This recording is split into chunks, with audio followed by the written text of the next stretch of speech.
D'où aujourd'hui, nous allons aborder le sujet sur le finance et la communauté congolaise et les finances.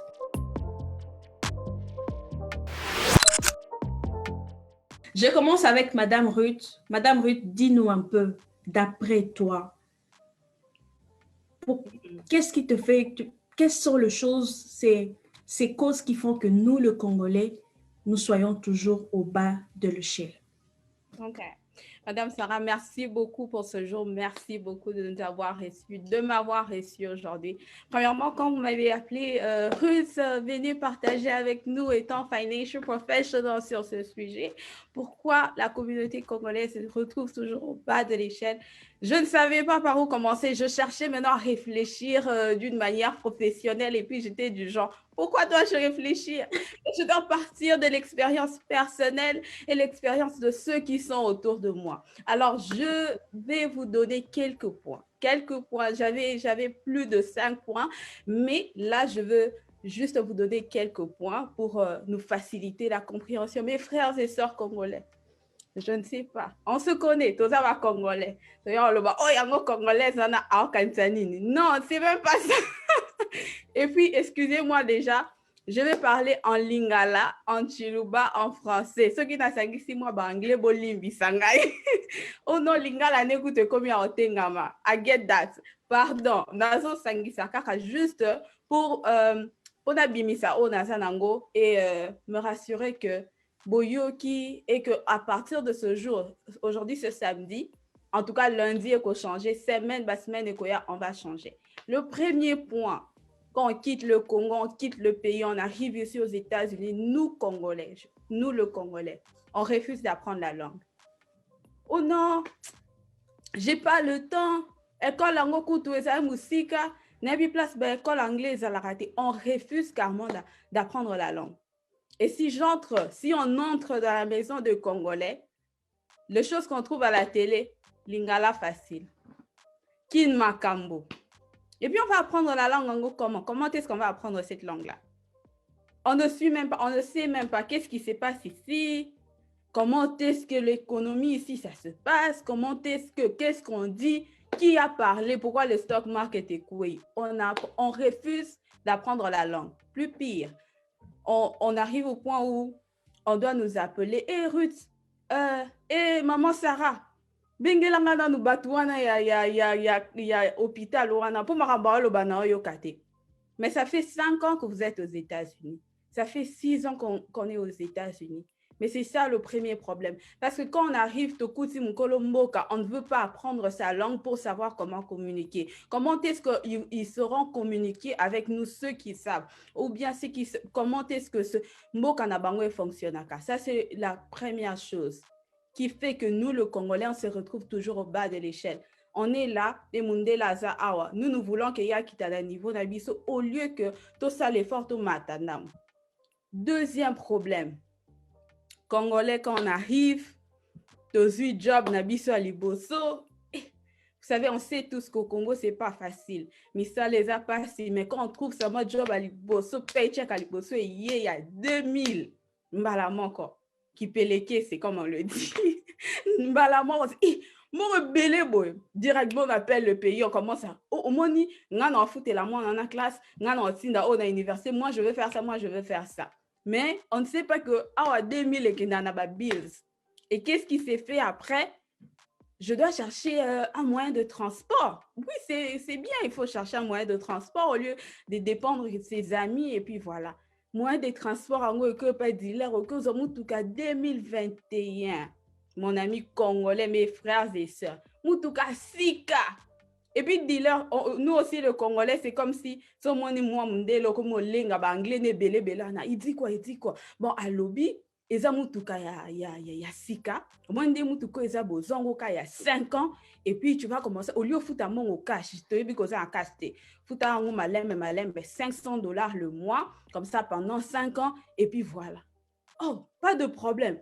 Na signé ou peut-être signé kaka au signé. Au côté d'un contrat, mon corps. Toi-même, tu ne sais pas comment ça fonctionne. On dit la ABC. Oh non, et puis il y a 6%, et puis il y a 6. Si c'est un mot qui est, mais tu ne sais pas comment le APR fonctionne. Et puis, non, c'est 60 mois seulement. 60. Mutuke Zayanga, oui, Zayayo, au code si contrat, et Sili et Kangio. Et puis, comme tu te retrouves que c'est $500 le mois, c'est seulement la voiture, hein, sans compter l'assurance, sans compter autre chose, tu te retrouves sur $2000, $700 le mois, $800, et comment quelqu'un a Mutuke, et puis tu te décides, na luka deuxième job. Ok, na luka deuxième job pour ma responsabilité, c'est belé. Pas seulement erreur, il y a Liboso, tu as refusé d'apprendre la langue. Deuxièmement, tu as refusé de comprendre le système et tu te retrouves dans un contrat à l'aune il y a 5 ans où tu ne sais même pas comment ça fonctionne. Ce peut monde la Kosaki, on ne sait pas. Et le troisième point, le point vraiment le plus important, nous Congolais, on refuse de se protéger. On refuse. Quand je dis on refuse de se protéger, comment?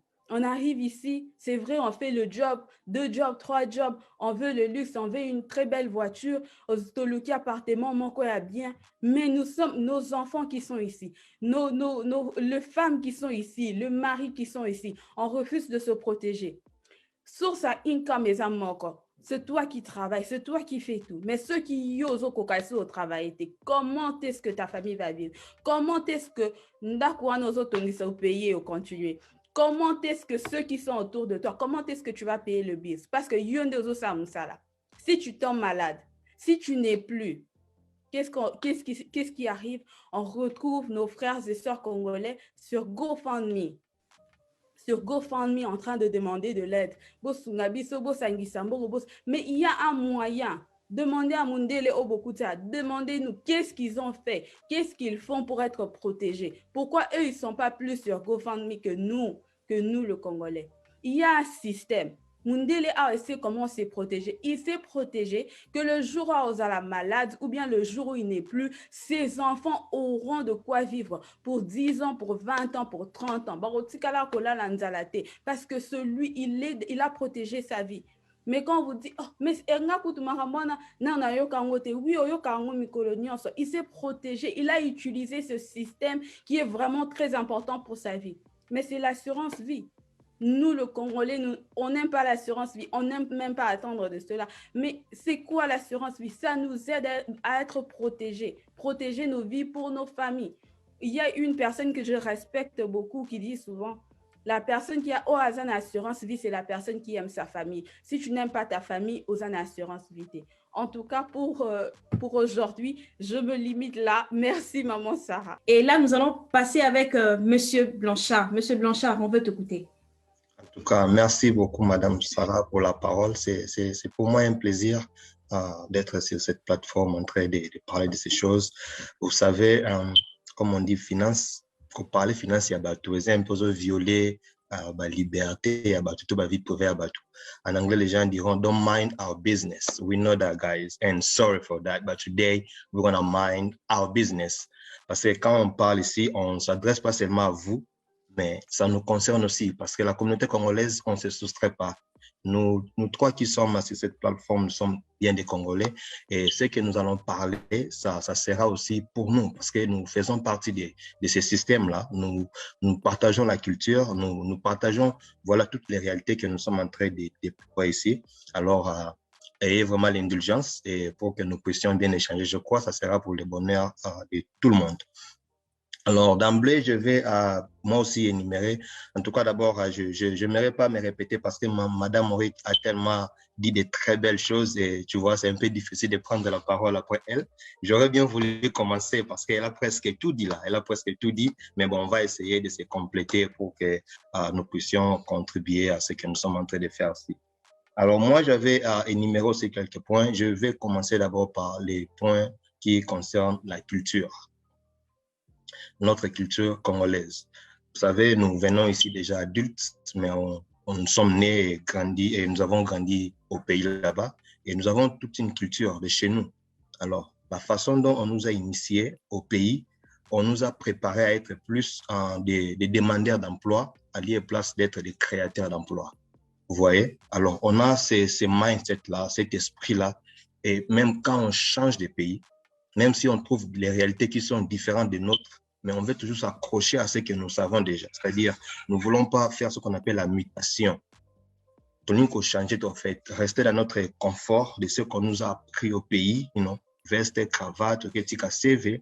Et du coup, quand on vient ici, le système ici est tellement différent qu'on ne veut plus s'adapter, on veut plus rester à notre manière de faire et de voir les choses au pays. Et toujours dans la culture, il y avait aussi quelques sous-points que j'avais énumérés. Ce qui fait à ce que nous restions toujours au bas de l'échelle après autant de temps, c'est d'abord les doutes qui nous caractérisent.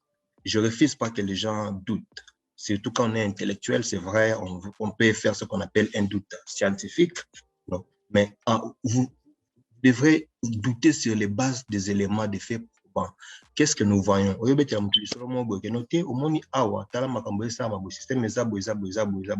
Du coup, la personne, elle ne prend même pas 2 secondes. Vous voyez un peu, les gens se basent plus dans la rumeur, au lébassa la recherche, et vous trouverez ça même chez les intellectuels, les universitaires. Vous voyez, comme je me répète encore, je ne refuse pas que nous doutions, mais nous devons opposer à ce qu'on nous propose des éléments vrais, vérifiés. Vous faites des recherches. Quelqu'un vient te parler d'un business, quelqu'un vient te parler d'une affaire, tu scam. Tu vois un peu ces doutes-là, en fait, et ça, que nous aimons maintenir au sol.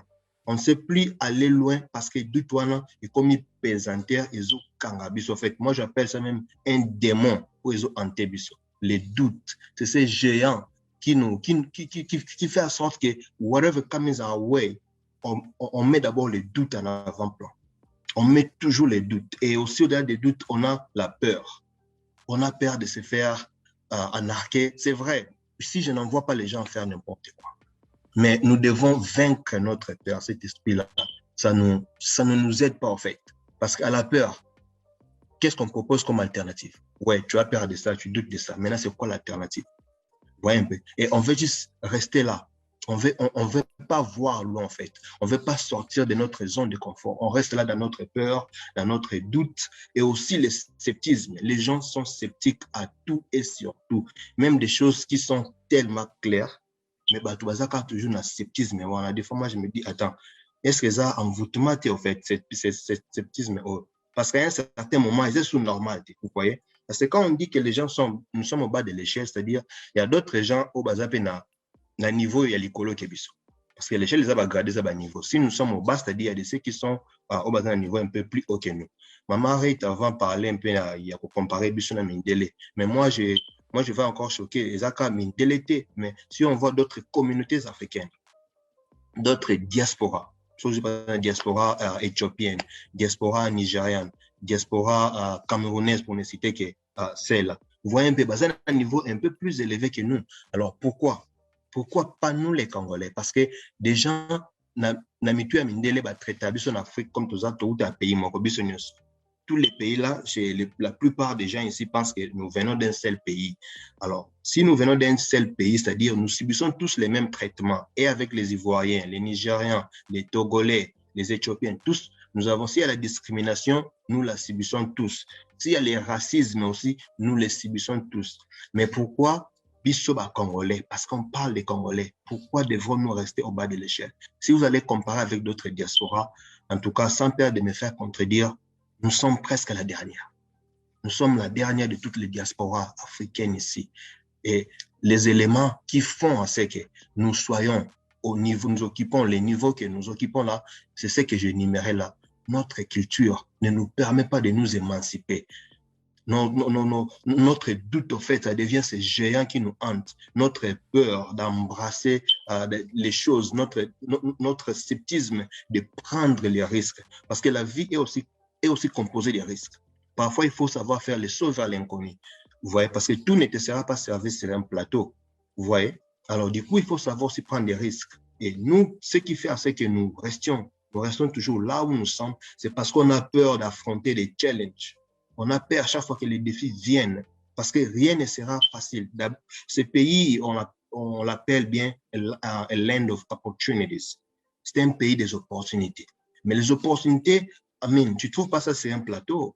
c'est ce qu'on croyait quand on était au pays. Mais quand on est venu ici, c'est vrai, on parle des opportunités, mais les opportunités, we have to dig deep. On va aller chercher. Nous devons nous informer pour nous former. Parce que plus on refuse les informations qu'on essaye de mettre à notre portée, plus nous resterons toujours là où nous sommes. Parce que vous devez avoir l'information pour vous informer. C'est-à-dire, dans la tête, vous avez l'information. Dans votre cœur, vous avez l'inspiration et vont maintenant implémenter l'information que vous avez eue. C'est-à-dire, vous avez une information, vous vous inspirez et vous mettez ça en pratique. Mais si déjà vous refusez l'information qu'on vous présente, je ne refuse pas encore, comme tu peux bien réfuter une idée, mais je mets à ce que ça soit fait sur base des recherches. Ne te limite pas seulement à dire que non, on te propose un élément, va faire, on a l'Internet ici. Nous avons tous les moyens de confronter tout ce qu'on nous dit. Si on ne doit pas être là en train de gober. Moi, je vais donner un exemple. Mon exemple. Quand je suis arrivé, j'étais d'abord à Burlington, à Vermont, et puis après, j'ai mouvais ici à Dallas. Et puis, je suis resté à la maison pendant un temps. Je ne partais pas à l'école, en fait. Je ne faisais pas les cours d'anglais. Je suis resté pendant quelques bons, je crois, 6 ou 7 mois. Alors, pourquoi je restais? Parce que quand je suis arrivé, on m'a dit non, tu sais, comme tu viens d'arriver, tu n'es pas qualified for financial aid parce que tu n'as pas encore fait 1 an à Dallas. C'est ce que les gens m'ont dit. Les on là toujours. Les on, on ne sait même pas c'est qui. Toujours, on se dit là, on m'a dit. Et je suis resté comme ça pendant 7 mois, je n'étudiais pas. Un jour, je me suis dit non, je dois moi-même aller au collège avec mon pauvre anglais que j'avais à l'époque. Je vais aller tenter quand même d'affirmer ou d'infirmer ce qui m'a été raconté. Et quand j'arrive au collège là, la dame me dit clairement non, ce n'est pas question de faire 1 an à Dallas, mais tu devrais faire 1 an aux États-Unis. C'est-à-dire que tu sois d'où que tu sois venu, il suffit que tu fasses seulement 1 an aux États-Unis, tu seras qualified for the financial aid. Or, si je compte le temps que j'avais fait déjà à Vermont et les mois que j'avais fait ici à Dallas, j'ai déjà over a year. Mais je suis resté à la maison. Pourquoi? Parce que je me suis limité à on m'a dit. Vous voyez un peu, on se limite à l'information qu'on nous donne parfois qui n'est pas traitée, des informations transmises de bouche à l'oreille. Et vous voyez, quand vous recevez ce genre d'informations, du coup, ça peut aussi vous perdre. D'où nous devons toujours confronter à tout ce qu'on nous dit avec des recherches approfondies. Donc moi, je pense que notre culture de ne pas lire, c'est-à-dire on n'est pas trop exposé à la lecture et on subit ce qu'on nous raconte. C'est-à-dire on est plus orienté par les on-dit, par des rumeurs et du coup, plus on n'a pas des informations sur plus on ne saura pas prendre de bonnes directions et ainsi prendre de bonnes décisions pour notre vie. C'était les premiers points qui nous maintient au bas de l'échelle. Et le deuxième point, je vais aller rapidement, c'est le contentement du peu. C'est-à-dire, on se contente de l'essentiel. Comme ma mari disait au début, tu viens là, tu attrapes ton premier job. Et vous voyez, au Congo, il y a des gens qui ont parfois des salaires de $75 le mois, $100 le mois.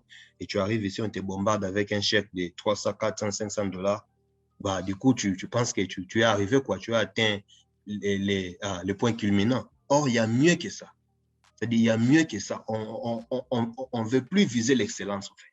On se limite avec le peu que nous gagnons. On se dit, bon, Thompson, c'est l'essentiel. C'est l'essentiel.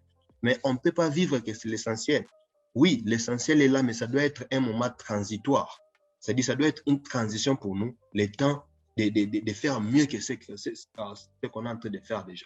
Mais nous, les Congolais, quand on arrive, c'est-à-dire, on veut plus s'adapter au système d'ici. Nous voulons garder le système des bas-fonds même ici, c'est-à-dire, on transpose nos systèmes de là, de l'essentiel, Yama Tembelena Thompson, alors que nous vivons dans un pays des opportunités. Oui, ce pays a beaucoup d'opportunités, beaucoup même. Mais nous voulons seulement nous limiter là. Nous voulons seulement rester là où nous sommes. C'est-à-dire, le peu que nous gagnons déjà, ça me suffit comme ça. On reste dans notre zone de confort. On ne veut pas prendre les risques. On ne veut pas, comme on dit en anglais, think out of the box. On ne veut pas think out of the box. C'est-à-dire, le peu que je prends déjà, ça me permet de payer mon loyer. Ça me permet de payer peut-être quelques billes, ma facture de véhicule, payer quelques trucs, et ça suffit comme ça. Mais après on fait quoi? On n'excelle pas. On n'excelle pas. Et quand nous, si sommes ici, nous n'excellons pas, du coup, même notre nation, notre Pays-Bas, comme ne va pas aussi exceller. Parce que la plupart des nations fortes aujourd'hui ont été construites par l'ère diaspora. L'ère diaspora ont contribué à l'émergence de ces nations. Pour ne citer que celle-là, je parlais peut-être des Juifs. L'Israël a été construit par l'apport de la diaspora juive même. C'est-à-dire tout ce qui était éparpillé dans le monde, ce sont eux qui parfois faisaient des contributions, qui parfois rentraient même au pays pour aller travailler et construire leur nation. Mais tout ça demande des moyens. Vous n'avez pas aidé votre pays avec le peu, parce que le peu, c'est juste parfois pour vous et vos enfants. Et parfois, ça ne suffit même pas, le peu qu'on gagne, parce qu'après qu'on ait dépensé tout ce qu'on dépense là, qu'est-ce qu'il nous reste? Presque rien. Tu vas voir quelqu'un qui a, voilà, je ne sais pas moi, 3 000 $, 4 000 $ le mois, mais si vous regardez ce qu'il met dans son compte bancaire, ça ne représente même pas les 10% de ce qu'il gagne, même pas les 10%.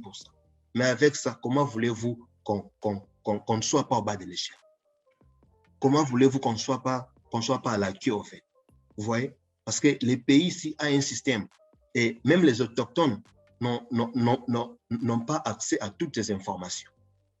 Même la plupart des Américains eux-mêmes n'ont pas les informations à leur porter pour permettre à leur émergence. C'est-à-dire, on doit quitter notre confort, aller chercher les informations. Nous devons aller chercher la formation. On s'informe et puis on se forme et puis on quitte les niveaux que nous occupons là, les niveaux du contentement de peu. C'est-à-dire, on ne doit pas se conformer à ça, on ne doit pas s'adapter. Ça devrait en fait nous révolter à un certain moment. Ça se comprend après 2 mois, après 3 mois, peut-être 1 an. Mais quand tu fais 5 ans, tu fais 10 ans, tu te contentes toujours du peu que tu gagnes, là, ça devient un problème. Alors, ça doit nous révolter pour que nous quittions les niveaux où nous sommes. Ça ne nous correspond pas. Nous avons l'intelligence, nous avons un bagage, mais on veut seulement se suffire avec le peu que nous gagnons. Donc, je ne veux pas beaucoup me répéter, mais je pense que ça, c'est un deuxième élément qui fait en sorte que nous soyons toujours au bas de l'échelle, c'est-à-dire le contentement du peu, le contentement de l'essentiel. On ne vise pas l'excellence. Et le troisième point, c'est pour juste compléter Madame Ruth, parce qu'elle avait déjà épinglé ça, c'est ce que moi, je parlais plus. On a un manque d'éducation sur les dettes, en fait, sur les crédits. C'est-à-dire, on embrasse tout comme je disais avant. On ne s'informe pas, du coup, on se jette dans des histoires qu'on nous raconte et du coup, ça nous rattrape, ça devient un freinage. Parce que, imagine, toi, tu viens comme ça. OK, oh, tu vois, c'est dans ces pays, il faut avoir les crédits. Tu vois, dans ces pays, il faut soigner les crédits. C'est-à-dire, on nous prépare à prendre des crédits pour prendre d'autres crédits.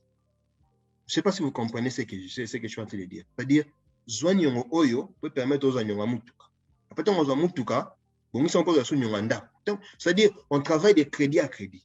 C'est-à-dire, on a crédit pour qu'on ait un crédit. On a crédit pour qu'on ait un crédit.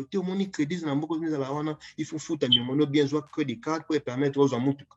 Après, on a Mutuka, on a bien pour que nous foutent au Gezwanda. Vous voyez? Alors, il y a de ces gens comme ça, crédit sans base à l'information claire, vraie. Embrassant bongo, du coup, tu te retrouves avec un credit card, un loan et paye, il faut foutre un mutuka, tu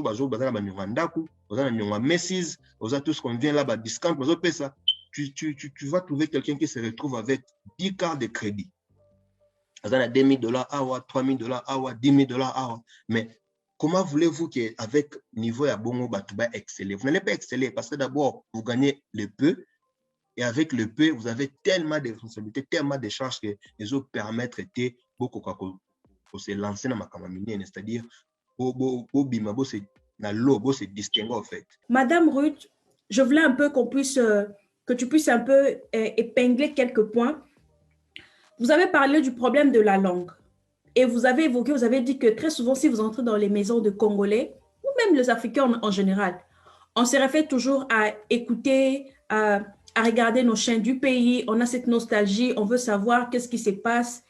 Et il y a d'autres personnes qui vont même dire que non, nous mettons ça pour les enfants. Nous voulons que nos enfants puissent apprendre la langue. Quelle est votre opinion par rapport à ça? Oui, Madame Sarah, c'est un problème on cherche à normaliser cela. On dit que non, voilà, moi au pays, n'a qui déjà, ou bien c'est pour les enfants, comme vous êtes en train de le dire. Mais n'oublions pas que si on vient quelque part, on veut apprendre comment les autres sont en train de faire les choses, on doit s'exposer, on doit quitter cet espace-là où on était confortable avec ce qu'on faisait et devenir inconfortable. Donc, par exemple, je peux dire personnellement, ce n'est pas parce que je suis en train de suivre Lingala facile que mes enfants vont apprendre carrément le Lingala. Peut-être qu'ils vont apprendre d'une autre manière, mais pour moi qui suis là, mes enfants vont apprendre l'anglais facilement à l'école. Mais moi, je suis ici aux États-Unis. Moi, je dois être exposée. Le travail que je fais. Donc, d'habitude, on choisit le travail. Moi, on a vu ce Congolais, ça déjà. Congolais, c'est belé, ce qui fait que, oh, ça fait 15 ans, le baranais anglais a bien été. Donc, comment dire? Comme la personne, l'ignorance, il y a moi 15 ans, et ça s'est transféré, c'est ce qui fait que moi aussi, je ne sais pas parler l'anglais comme il le faut. Alors, pour moi, précisément, je ne dis pas que du matin au soir, l'andara lingala facile. Moi, je dis expose-toi. On est aux États-Unis. Fais comme si tu étais déjà dans ces pays parce que la plupart, ces autres, c'est en Congo. Expose-toi. Suis ce qui est en anglais. Les infos, je sais que tu n'entends rien, mais avec le temps, tu vas commencer à entendre. Pourquoi? Parce que tu t'exposes. Parce que ces gens-là se répètent. Ils reprennent le même mot, le même vocabulaire que se répète. Expose-toi. Même le travail.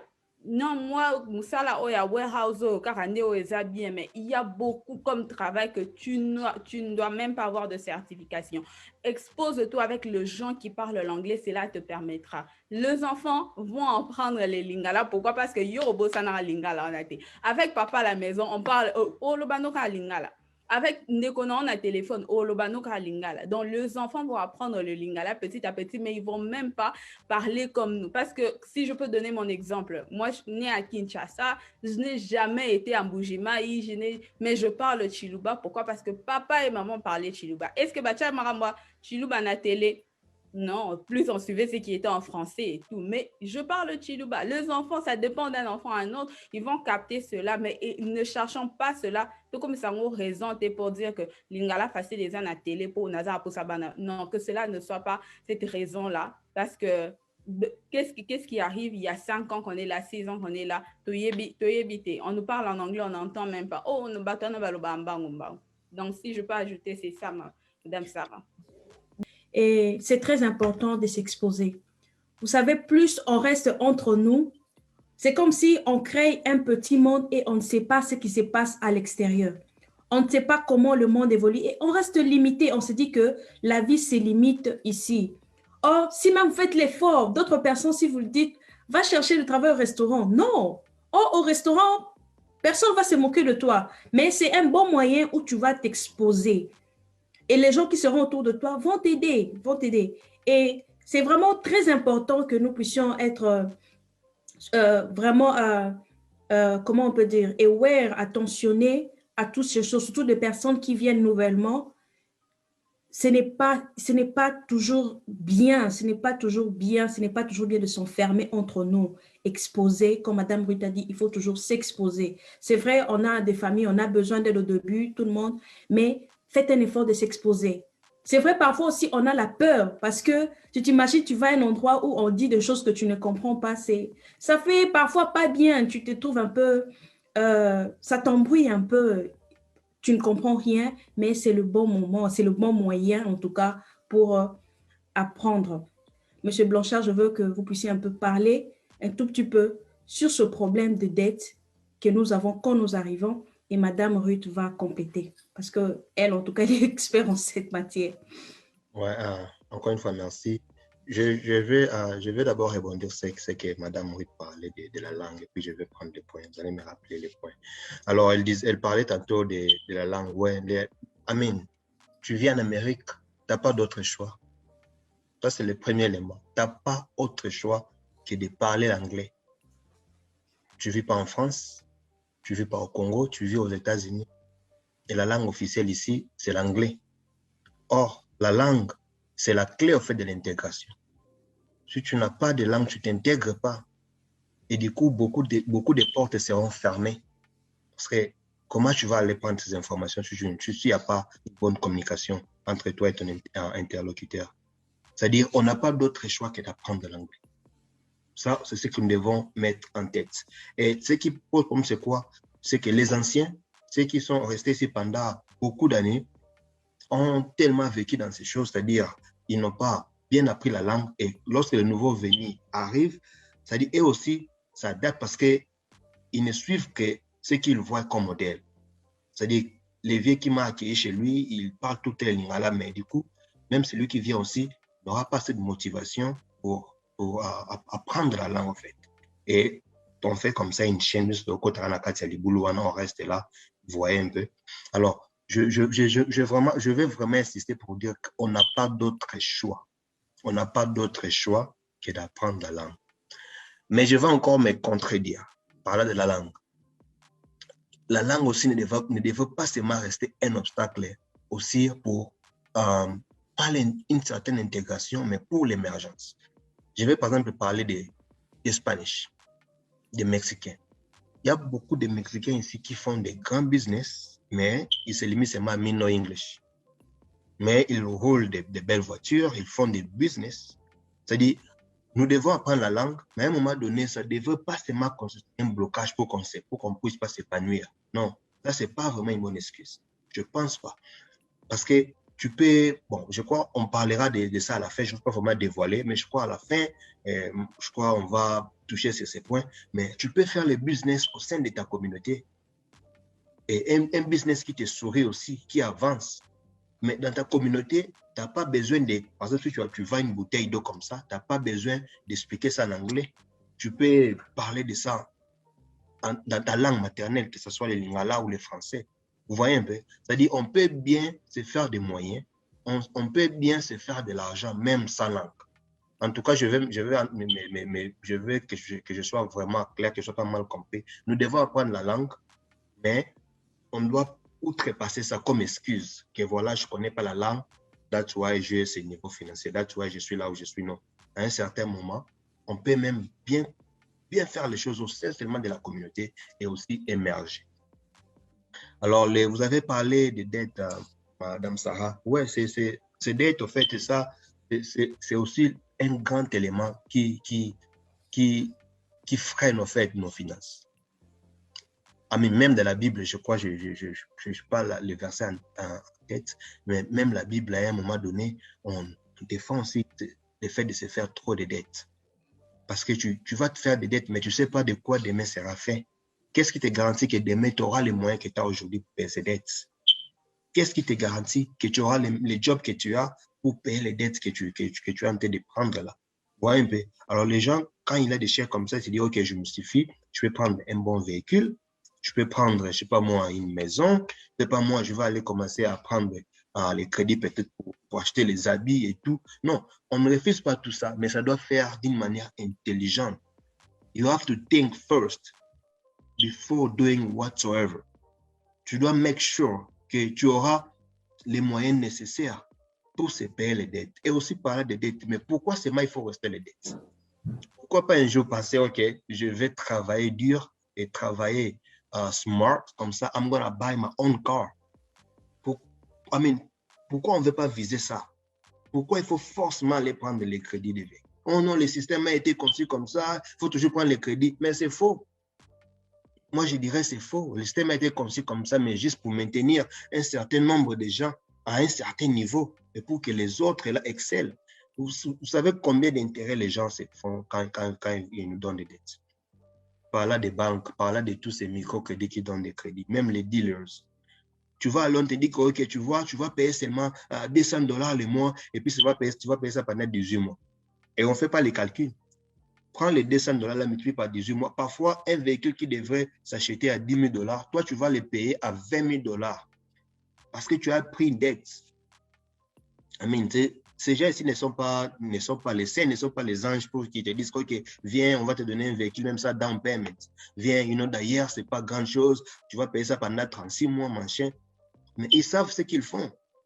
Ils gagnent parfois triple de ce que vous devrez payer si vous avez acheté ça cash comme ça. Vous voyez un peu? Alors, à un certain moment, on devrait commencer à penser to buy things cash. Oui, c'est possible. Ça sonne un peu fou, mais c'est possible. On peut s'acheter des véhicules cash. On peut s'acheter des maisons cash dans ces pays. We're living in the land of opportunities. Nous vivons en Amérique. C'est-à-dire, si nous travaillons smart, on peut s'acheter des maisons cash. tu vas comme ça, pas les down payment, tu payes your own thing et puis that's it. Tu finis comme ça. Vous voyez un peu? Parce que les crédits, les dettes vous maintiennent. Vous n'allez pas vous émanciper si vous avez des dettes ci et là. Parce que les peu que vous gagnerez, vous serez obligé. D'ailleurs, vous n'allez pas avoir un sommeil paisible à cause des dettes. Et du coup, même quand tu tombes malade, tu ne te sens pas bien, tu es obligé d'aller au travail. Pourquoi? Parce que tu sais, il y a des bills qui m'attendent. Je dois payer les véhicules, je dois payer la maison. Et vous voyez, il y a des gens qui font des crises cardiaques. Excusez-moi, il y a des gens qui... C'est à cause de toutes ces choses. Les dettes. Vous voyez un peu, c'est à cause de toutes ces choses, surtout les dettes, c'est ça qui est à la base de ces freinages, du fait à ce qu'on ne soit pas en mesure de s'émanciper. Vous voyez une autre chose avec les dettes, avec des credit cards. Vous voyez quand vous allez par exemple dans un store, vous allez acheter un truc, parfois un vêtement, je ne sais pas moi, faire des groceries, whatever.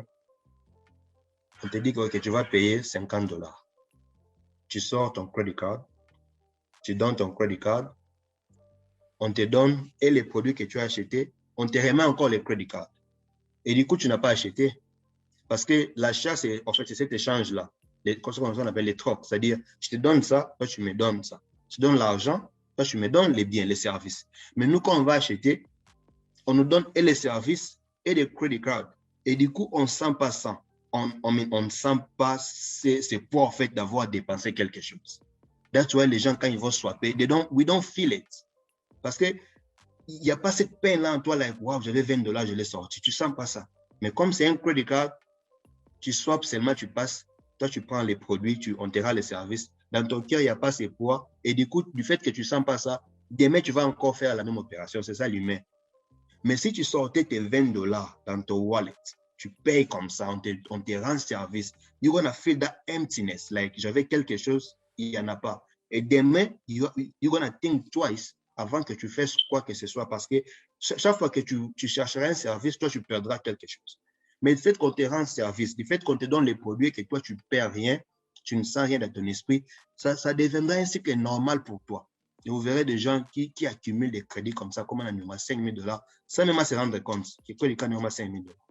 Sans même qu'ils se rendent compte. Les jours, ils voient des billes où il va vérifier comme ça, là, $5,000, ils s'étonnent, mais my God, ça s'est passé comment? Mais aux autres swapper card chaque fois, et you don't feel that pain. On doit sentir cette peine chaque fois qu'on achète une chose, chaque fois qu'on demande un service, nous devons feel that pain in us. Si on ne sent pas cette peine-là, ça deviendra un cycle normal et on ne va pas sortir de ces crédits, de ces dettes. Moi, je vais vraiment décourager les gens au crédit. Il faut soigner crédit, non pas Zouanda. Pourquoi il faut qu'on Zouanda quoi crédit? Pourquoi? Qui a dit ça? Qui a dit que pour Vananda Kola la bien, il faut avoir un crédit? Qui a dit que pour rouler range, il faut qu'on ait un crédit? Qui a dit ça? Pourquoi pas acheter cash? Oui, on a tout le moyen. On a les opportunités, on a une tête, mais juste travaillons smart. Travaillons smart. Comme ça, nous allons nous passer de cette dette-là. C'est possible to be debt-free in this country. C'est possible. C'est question de planifier, d'organiser. Si tu n'as pas assez de moyens, comme les fameux pasteurs John qui dit, vous avez un bon côté, mais ce qu'on a wenzandunda. Pourquoi vous avez un bon belete la poche, mais quand on a un wenzangombe? Vous voyez, limite, toi, à un niveau moyen, vous avez un bon belete, mais ça, ok, oh, tu n'as même pas $10 dans la poche, mais ok, tu penses que au Kendra, indem? Non, tu ne sauras pas parce que Miss ça bon temps avec tout ce que les gens la mettent au discount, 80% discount, 90% discount. Mais mon thème est cocaté. Du coup, on a $10, on a des sachets à shopping. Et le week-end prochain, tu vas faire la même opération. Et ainsi de suite. Et c'est comme ça, on se retrouve on a $5,000, il y a Macy's, $2,000, il y a, c'est quoi encore les marchés? Old Navy, on a Express, on a Calvin Klein, on a toutes ces petites dettes-là, que ça $100, $100 ensemble, comme il belé, du coup, finance n'a eu comme bloqué, complètement bloqué. Et tu n'évolues pas. Donc, dette, nous devons vaincre ces démons. C'est encore l'un des démons géants qui empêche aux Congolais d'exceller et de rester au bas de l'échelle. Madame Ruth, je pense que on va terminer avec toi sur ce problème de dette parce que toi, tu as vraiment de l'expérience. Tu fais ce qu'on appelle le debt management. Tu sais, en fait, tu aides les gens à pouvoir payer le dette. Tu leur montres, tu expliques. En tout cas, tu es vraiment doué en ça. Et j'aimerais en tout cas que tu puisses un peu nous parler je peux le dire, la règle de 72. Tu pourras nous expliquer pour que les gens comprennent qu'est-ce qui arrive lorsqu'ils vont prendre de dates. Très souvent, on te dit que c'est 3%, 5%, mais on ne sait pas. Comment vous allez comprendre que quand vous allez acheter votre voiture cash, les dealers n'est pas content? Et on appelle ça comment on appelle ça, les refinance, je pense. Vous faites le financement, tu finances toi-même. Ils n'aiment pas ça parce que c'est une perte pour eux. Ils préfèrent te donner une dette. Au lieu que tu payes 10 000 aujourd'hui, ils savent qu'ils auront 20 000 après 10 ans. OK? Donc, Madame Ruth, j'aimerais un peu que tu puisses entrer en détail et je pense pour le reste, le point qui restant, nous allons revenir prochainement. Mais s'il te plaît, je veux vraiment que tu puisses expliquer aux gens qu'est-ce qui arrive quand nous prenons de dette, surtout en utilisant la règle de 72. Ok, Madame Sarah. Concernant le dette, en tout cas, Papa Blanchard, je ne sais même pas quoi dire. Vous avez tout dit. Waouh. Les notes ici, en tout cas, c'était vraiment waouh. Maintenant, concernant le dette, vous voyez, je veux donner un exemple simple parce qu'on sait, vous qui nous suivez en ce moment, sur 5 personnes, 4 ou 3 personnes, vous avez une carte de crédit. Quand vous vous rendez à la banque, vous dites que non, on m'a dit qu'il faut une carte à crédit. Namboko pour nous bien une carte à crédit. Que une carte à crédit. Quand vous prenez la carte de crédit, vous voyez, on vous donne plein de nini papier belé comme en anglais. Ah, c'est quoi cette histoire? On a que swapper dans la carte. Mais vous voyez mon là comme quand on écrit quelque chose, il va se défendre. Donc, c'est ça. Donc, quand vous voyez la carte de crédit, on vous dit APR. Ça fait APR, Annual Percentage Rate. Ça veut dire que le pourcentage annuel de cette carte-là, on vous dit ça peut être de 10%. On peut vous dire ça peut être de 20%. Il y a d'autres cartes de 30%. Qu'est-ce que cela voudrait dire? Cela voudrait dire que si aux unions, on a $1,000, carte à crédit nous a un limite à $1,000, il y a $1,000, un loan de $1,000. On vous dit le APR est de 10%. Cela voudrait dire que au foot à 10% et $1,000 pendant toute l'année, comme le annual percentage rate. C'est ça que ça veut dire. Mais écoutez, au foot à ceux qui $100, il se peut qu'au foot à plus que ça. Pourquoi? Parce que Nyongo a carte de crédit, comme vous voyez, loan ainsi de suite, et fonctionne dans un système morotobengi compound interest. Et puis, pour comprendre cela, il faudrait connaître le règle de 72. Comment je vais expliquer cela? Admettons, aujourd'hui, tu as une dette, comme on disait, de $100. Et en ce moment-là, on te dit que le compound interest, par exemple, est de 30%. Prenez 72, le interest rate ou le APR de 30%. Prenez 72 divisé par 30. Ça vous donne combien?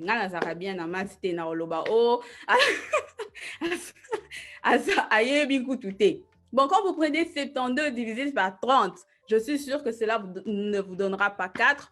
Cela ne vous donnera pas... 2.4. 2.4. Donc, cela voudrait simplement dire que après 2.4, 2 ans et quelque chose, ce qu'on fout $100, on a été directement, il y a $200. Yo soit qui non soit qui n'a qu'à $100. C'est qu'il faut na foutre $200 nini. Au moins il batonga carte à crédit. Depuis na bando fout année sinon fout até. Depuis na bando c'est ça au fait, c'est comme ça que ça fonctionne. Monde là c'est intelligent. Avec ta carte de crédit, ça fonctionne avec le compound interest. Mais demande-toi, est-ce que ton debit card fonctionne avec le compound interest ou bien ton checking account fonctionne avec... Non, ça ne fonctionne pas comme ça. Ton compte checking, tu as moins de 1% d'intérêt. Mais l'inflation est à 3%. Mais ton compte y a crédit, tu es à 30% d'intérêt. Oui. Oui, azolia yombo. C'est comme ça. Oh non.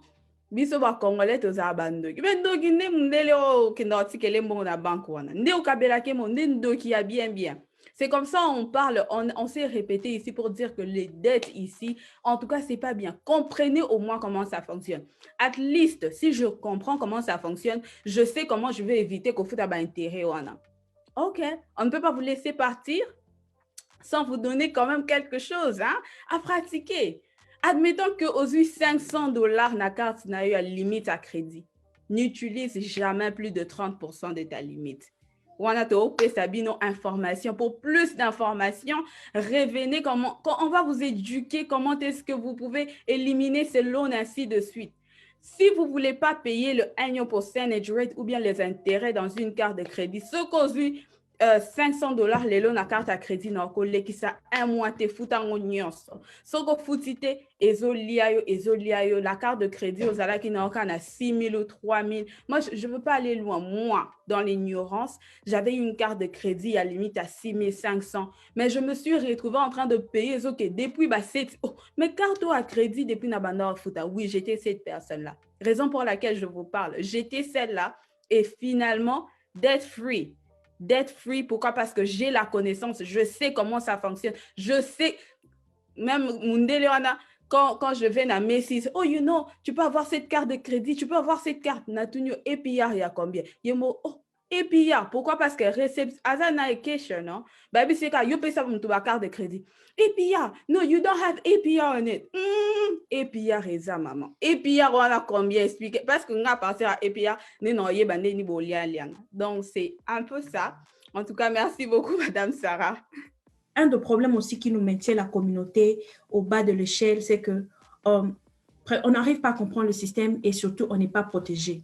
On a beaucoup de gens qui nous quittent, qui laissent des familles, les enfants qui laissent des veuves, qui laissent des orphelins, mais la famille reste dans le désarroi, dans le pleur parce qu'ils n'ont pas de protection.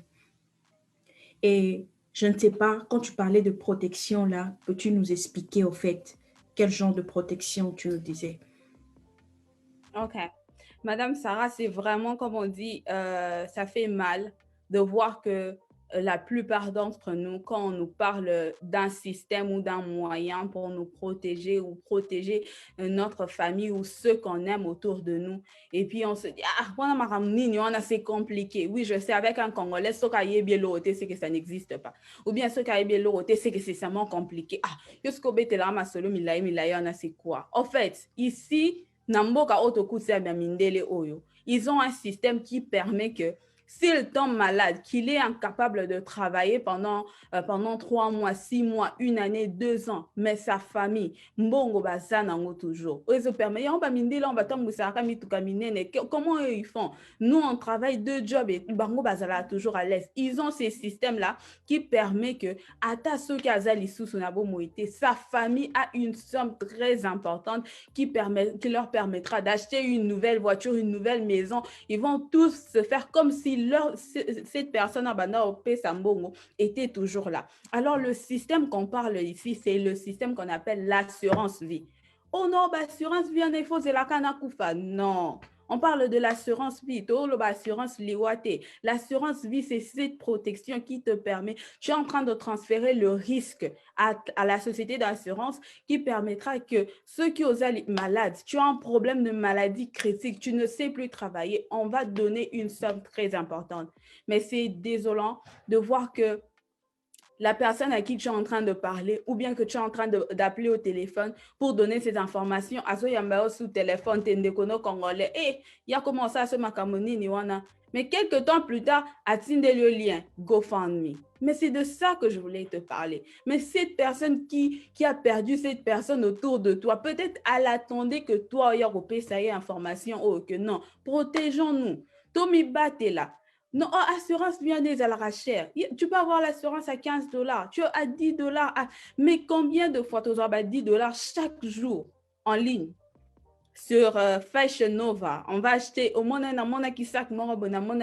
combien est-ce qu'on dépense? Combien? En tout cas, ça c'est un autre sujet qu'on va vraiment développer une prochaine fois. Mais protégeons-nous, tous à la protéger parce que ça fait mal. Si à toi que j'ai essayé de parler, je t'ai envoyé un text message pour t'expliquer comment le système ici fonctionne. Tu as totalement évité de me parler, mais je suis la première personne à m'envoyer un lien. Ruth, tu as la GoFundMe où on a cette personne.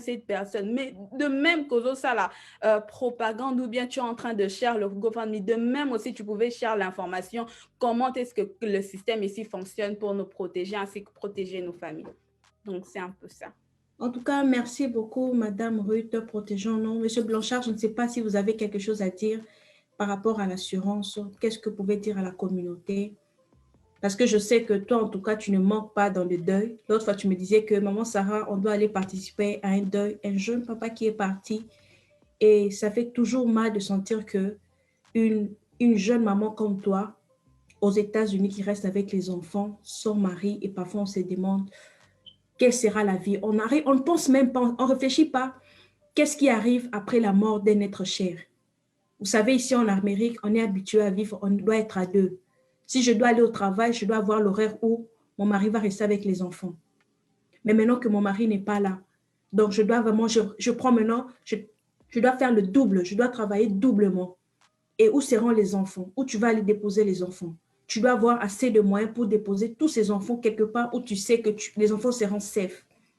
D'où viendra cet argent? Est-ce que tu peux un peu, tu as quelque chose à dire par rapport à ça? C'est vraiment une matière qui me donne un peu de chair de poule parce que, yeah.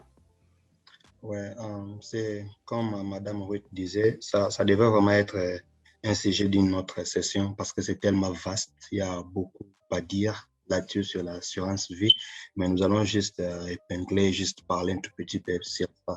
En fait, les gens ont été mal informés sur l'assurance.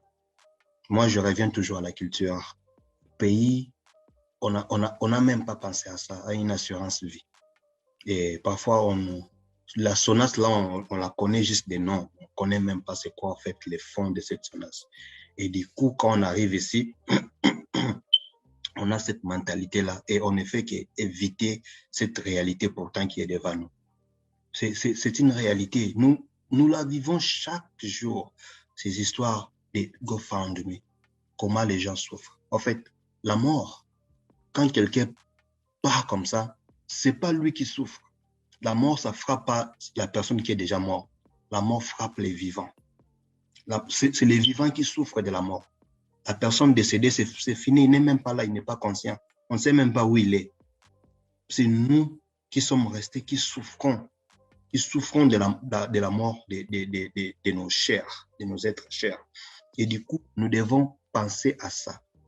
Il n'y a pas une façon d'éviter la mort, mais il y a une façon d'éviter cette souffrance après la mort. Il y a ces moyens-là. C'est vrai, c'est tellement sensible de parler de ces choses, surtout qu'aujourd'hui, je vais encore aller à un deuil. J'étais là hier, je vais encore aller à un deuil. Quand vous voyez les gens pleurer au deuil, en fait, on ne pleure pas seulement la personne partie, mais on pleure la survie après cette personne. Ça fait mal. Ça fait mal. Moi-même qui parle ici, je suis orphelin, je sais c'est quoi perdre les parents, vous voyez. Et au Congo, peut-être on a encore des tantes, on a encore des oncles, et non, on peut vous venir en aide d'une certaine manière. Mais ici, Mboka moins, comme on le dit souvent. Chacun ses bills, chacun ses, en fait, ses bills. Chacun ses bills. Autant de l'oboko et panay.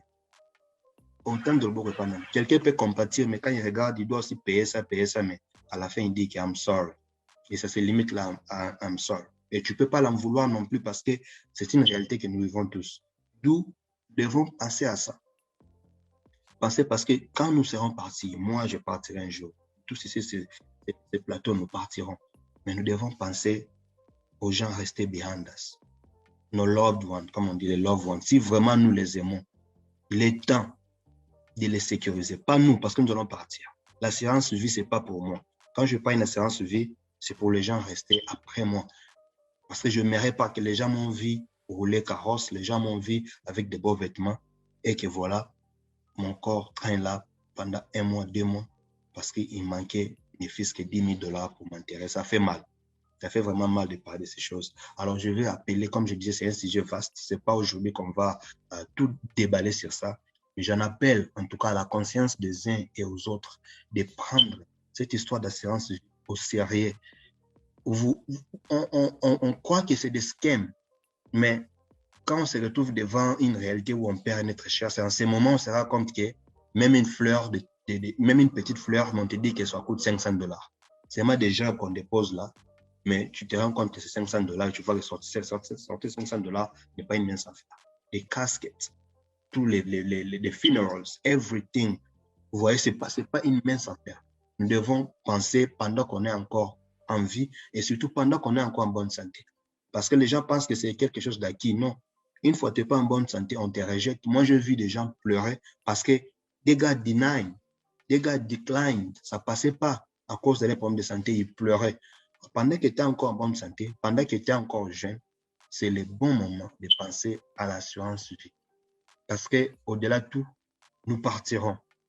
Que ce soit maintenant ou pas maintenant, mais c'est une réalité à laquelle personne ne va échapper. Nous partirons. Mais we have to think about those left behind us. Qui ne souffrent pas, que tes enfants qui partaient à l'école, qui n'arrêtent pas l'école parce qu'ils n'étaient pas là. Là, tu ne les as pas aimés. Que tes enfants qui jouaient peut-être avec des toys, whatever, qui n'arrêtent pas de vivre, au fait, ne serait-ce que le minimum de vie qu'ils avaient quand tu étais vivant. Si tu les fais, que tu sois père de famille ou mère, tu n'as pas, au fait, aimé ta famille. Nous devons prendre soin de nos familles pendant que nous sommes encore vivants. Parce qu'on est encore là, on a la force, mais imagine maintenant quand on n'est pas là. Déjà, quand on est avec eux, nous voyons comment c'est tough, comment we're struggling. Maintenant, imaginez que papa ne soit pas là, maman ne soit pas là. Voyez un peu ce que la vie deviendra. Oui, certes, on ne sera pas là, mais les gens vont souffrir. Il est temps. Vraiment, il est temps. Il est temps. Je crois après ces forums, après ce qu'on vient de parler ici, les gens prendront conscience. Et je crois, Madame Sarah, vous allez permettre que nous revenions encore prochainement. Comme ça, on va un peu aller deep. Parce que les gens, quand ils apprennent l'assurance, ils se limitent seulement au death benefit. Mais il n'y a pas que ça. Comme je disais, il y a beaucoup à dire sur ce sujet. Et prochainement, quand nous allons rentrer, on va encore toucher sur d'autres points qui sont inclus dans l'assurance. Il n'y a pas que le death benefit, il y a des living benefits, il y a des income protection. Il y a beaucoup de choses. Alors, je crois qu'on reviendra pour essayer de parler sur ça prochainement. Donc, voilà ce que je peux dire concernant l'assurance vie. En tout cas, merci beaucoup. Comme vous avez dit, l'assurance vie, c'est vraiment une matière qui est vaste. On ne parle pas seulement du death benefit, on ne parle pas seulement de l'assurance après la mort, mais on parle de l'assurance pendant que vous êtes en vie et il y a beaucoup de choses. Et une chose que je vais je vais partager à travers de ce forum, c'est que c'est vrai, après avoir compris ces choses, cela a révolutionné un peu ma manière de penser. Et pour moi, c'est devenu comme si c'est une mission, comme si que le Seigneur m'a donné et cela a réveillé un peu mon esprit. Mon histoire, beaucoup de gens pensent que l'assurance vie, c'est seulement les hommes qui en ont besoin. Mais même vous aussi, les femmes aussi en ont besoin. Parce qu'on pense toujours que c'est l'homme qui va partir en premier. Mais vous ne serez pas étonné qu'il y a des femmes aussi qui partent en premier et l'homme reste en souffrance parce que comment il va s'occuper de tous ses enfants à la fois? Il doit savoir où déposer ses enfants parce que maintenant, il va jouer tous les deux rôles. Et l'assurance vie ne remplace pas la personne qui est partie, mais ça permet à ceux qui restent de pouvoir ajuster la vie, avoir un peu une balance, savoir avoir de l'équilibre jusqu'à ce que le parent qui reste puisse avoir de l'équilibre, s'ajuster à la nouvelle vie. Moi, j'ai perdu ma mère, j'étais trop petite. Et je sais ce qui arrive quand vous perdez un être cher, vous perdez un parent. Et c'est vrai, c'était en Afrique. C'était en Afrique, peut-être, on ne savait pas, les assurances avaient enlevé de famille, mais la vie était dure, la vie c'était pas une belle vie. Et sachant tout cela, quand je fais ce travail, quand je me mets avec une famille, je pense toujours aux enfants. Je pense à moi quand j'étais cette petite-là. Maman n'est plus là. Papa ne pouvait plus faire tout ce qu'il pouvait faire parce que c'était la partenaire. Et vous voyez comment la vie bascule. Et les enfants restent dans des situations vraiment vulnérables. Et pensez à vos enfants. Si vous les aimez, pensez à vos enfants. Pensez à ce qui peut arriver après vous, mais cherchez à prendre de bonnes décisions. Vous n'avez pas besoin d'avoir des millions, vous n'avez pas besoin d'avoir, je ne sais pas, travailler ou tout ça, non. Juste une bonne décision peut vous sauver la vie, peut protéger votre famille. Et vos enfants, votre famille sera reconnaissant de ce que vous ferez.